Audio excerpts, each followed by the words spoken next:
किसी के हाथ जोड़ने से अच्छा है, किसी के पास जाकर बैठकर रोने से अच्छा है देवादिदेव महादेव के मंदिर में एक लोटा जल धीरे धीरे एक बेलपत्री समर्पित कर बेलपत्री की जो डंडी है बस शिवलिंग पर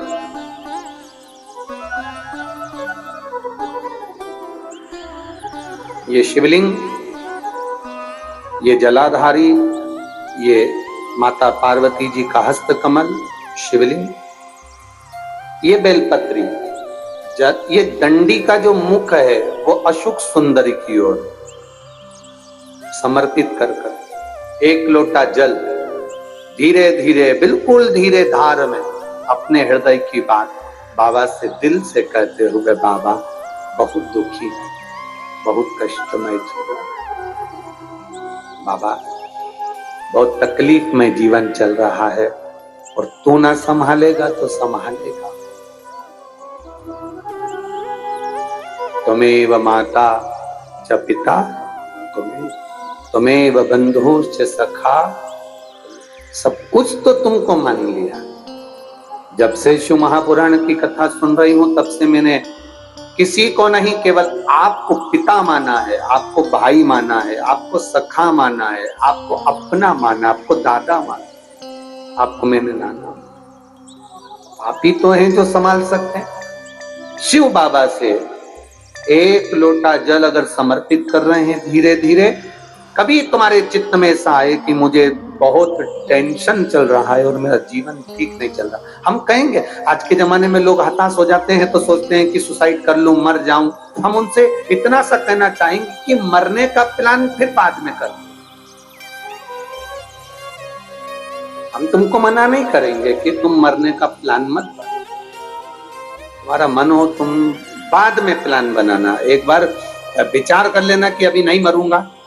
अभी मैंने कथा सुनी है और सुना है एक लोटे जल का महत्व क्या है। कर्जा हो गया ना चुक जाए, दुख आ गया ना कट जाए।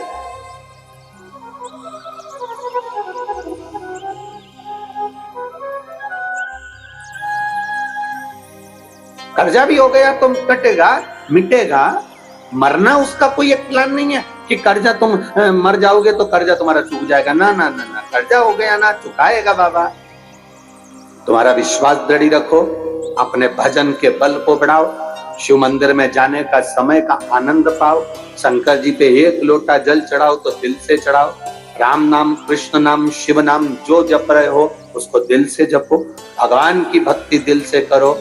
आया हुआ समय, आया हुआ दुख कटेगा, थोड़ा समय लगेगा, धीरे धीरे धीरे धीरे वो कट जाएगा।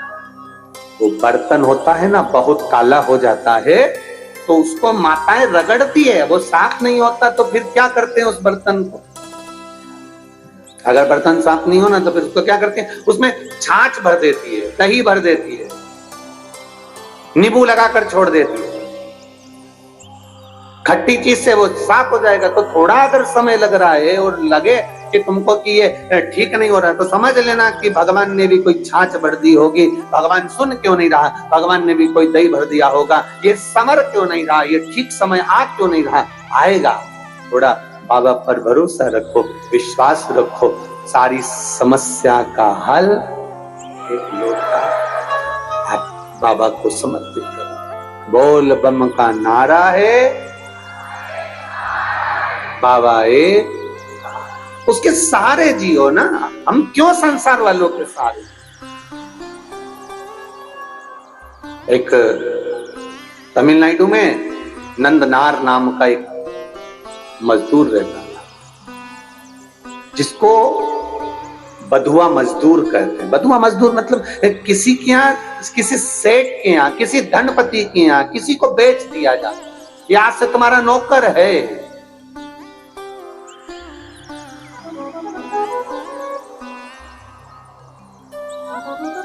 नंदनार को उसके घर वालों ने उसको दे दिया, सेठ जी ये तुम्हारा, अब तुम जानो।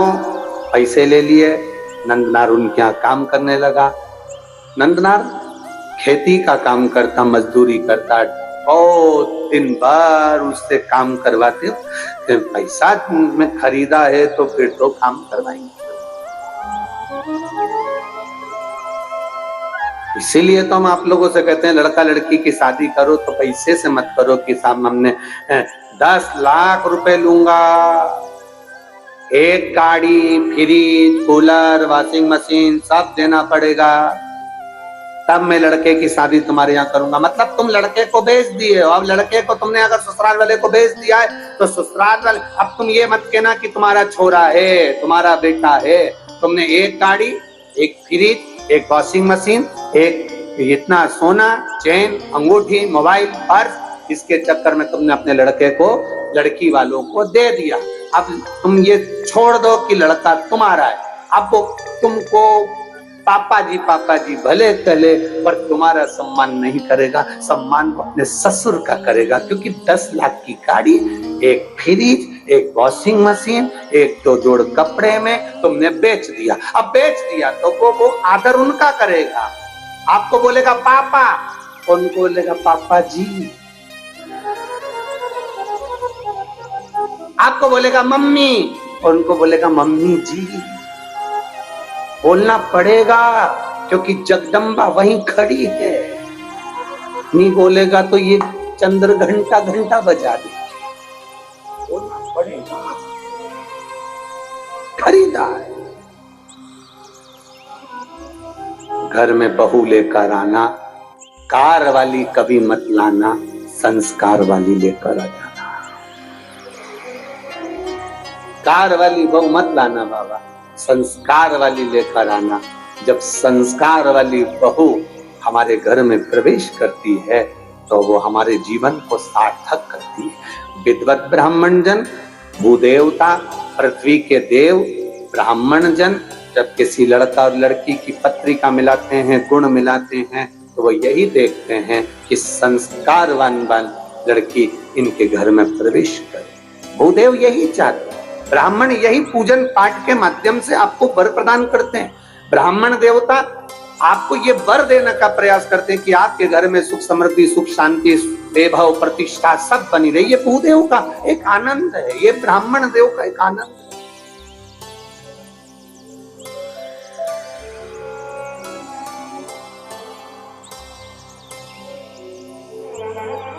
अब नंदनार काम कर रहे हैं, पर नंदनार के हृदय में एक बड़ा बड़ा भाव था।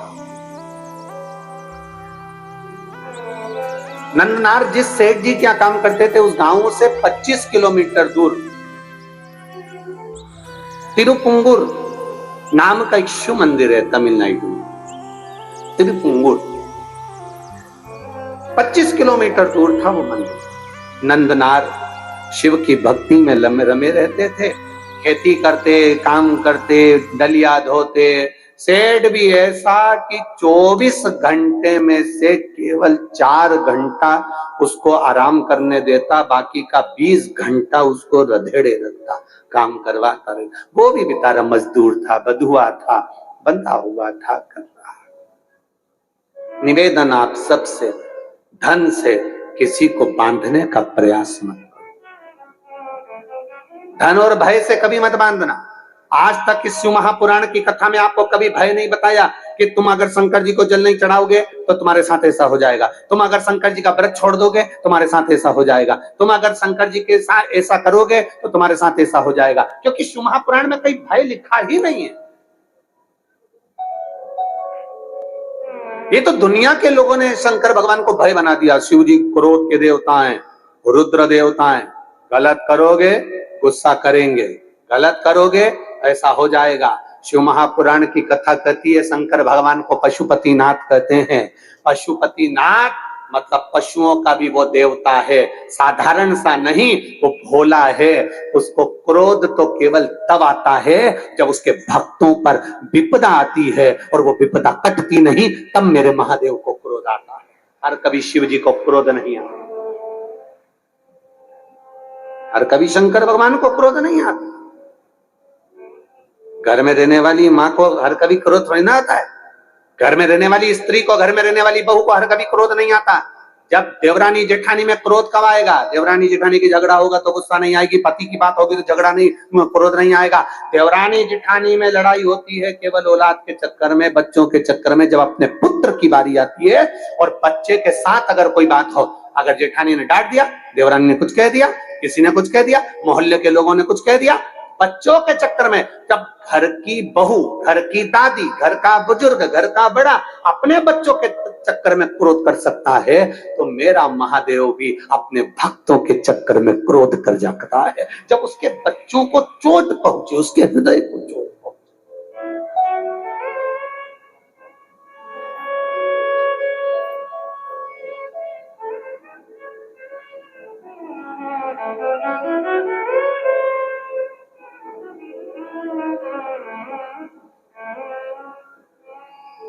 जब हृदय में यह विचार है, अब कई लोग कह देते हैं भगवान बड़े गुस्सेले हैं, शंकर भगवान का, कई माताएं कहती है हमने सोमवार का व्रत करा था गुरुजी, अगर हम छोड़ देंगे तो भगवान गुस्सा तो नहीं होंगे? हमने कहा कौन सी पुराण में लिखा है, वो भी तो बताओ कि भगवान को गुस्सा आया, इन्हें व्रत छोड़ा तो। ना ना ना, मेरा महादेव क्रोध नहीं करता, अनायास हर किसी पर क्रोध नहीं करता। मेरे बाबा तो इतने सरल हैं, इतने सरल हैं कि एक चोर चोरी करने ऊपर चढ़ा, उसके पास में कुर्सी नहीं थी, स्टूल नहीं था, निसेनी नहीं थी, शिवजी पे चढ़ गया, सामान जलाधारी चांदी की निकालने लगा, महादेव खुश हो गए, मांग ले तुझे क्या चाहिए।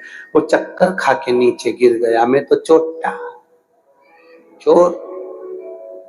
आज तक आप प्रसन्न नहीं हुए भोलेनाथ, और आज कैसे प्रसन्न हो गए? शिव जी कहते हैं लोग जल चढ़ाते, धतूरा चढ़ाते, बेलपत्री चढ़ाते, तो पूरा ही चढ़ गया, पूरा चढ़ गया। मैं प्रसन्न ना हूं तो क्या? कितनी कृपा है उसकी, दया, उसकी करुणा कितनी विचित्र हो जाता है। कभी कभी ऐसा भाव प्रकट हो जाता है, कभी कभी। वो करुणा ना करेगा तो कौन करेगा? वो करुणा ना करे, वो कृपा ना करे तो कौन कृपा करे?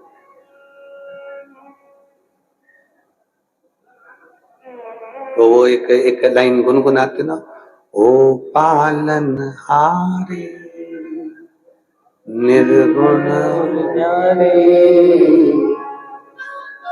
तेरे बिना हमारा कोई नहीं। ओ पालन हारे निर्गुण न्यारे, तुमरे बिना मेरा कोई नहीं। हमारी उलझन सुलझाओ भगवान, तुमरे बिना हमारा कोई नहीं। तुमरे बिना हमारा कौन नहीं, तुमरे बिना हमारा कौन नहीं। ओ पालनहारे निर्गुण और न्यारे, तुमरे बिना हमारा कौन नहीं। हमरी उलझन सुलझाओ भगवान, तुमरे बिना हमारा कौन है? कौन है तेरे से? लाखों के दुखड़े जो तू हर गया डमरू वाले, तो मेरे दुखड़ों को देखकर क्यों डर गया डमरू। एक पत्र आया है, देखिए बड़ा भाव से किसी ने लिखा, बड़ा